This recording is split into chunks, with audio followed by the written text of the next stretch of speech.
Madame Sophie Germain, ou lorsqu'une personne dénommée Tapi en cacherait plusieurs autres. Mesdames, messieurs, chers aspirants et jouisseurs dans le mariage, bonjour, bonsoir, tout dépend de l'heure à laquelle vous nous regardez. Madame Sophie Germain, ou lorsqu'une Tapi en cacherait plusieurs autres. Pour explication à cette figure stylistique précédemment employée, le 3 octobre 2021, Bernard Tapie venait de rendre l'âme après un âpre et valeureux combat contre un cancer de l'estomac et de l'œsophage. Une annonce tellement choc qu'elle dépassait même le cadre du sport, pour toucher également celui de la politique, du social, du culturel et des affaires.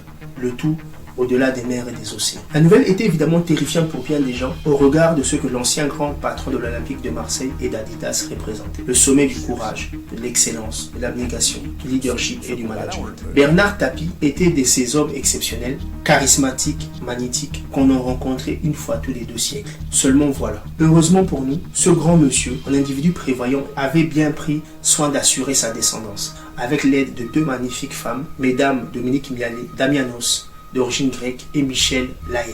Des unions successives dont sont nés pêle-mêle 4 magnifiques enfants, dont Sophie Tapie, et qui serait également devenue maman, ayant eu de ses amours avec Baptiste Germain, rugbyman professionnel de renommée mondiale, 2 sublimes archanges. César, né le 27 janvier 2024, soit un jour après la date de naissance de son illustre grand-père paternel.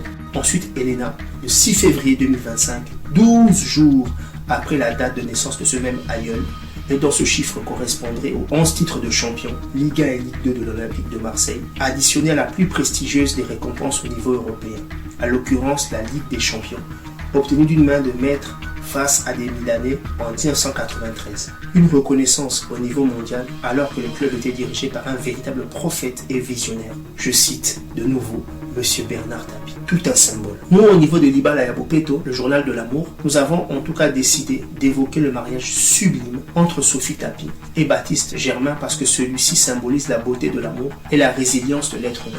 Au 3 octobre 2021, la famille Tapie sombrait dans un chaos logique et indescriptible, consécutivement à la mort prématurée du patriarche Bernard Tapie. Nonobstant, subséquemment à une union conclue le 6 juillet 2024 à Bidart, près de Bayonne, en Pyrénées-Atlantiques, cette même assemblée ressuscitée avec fracas et prestige. Non, je vous dis non.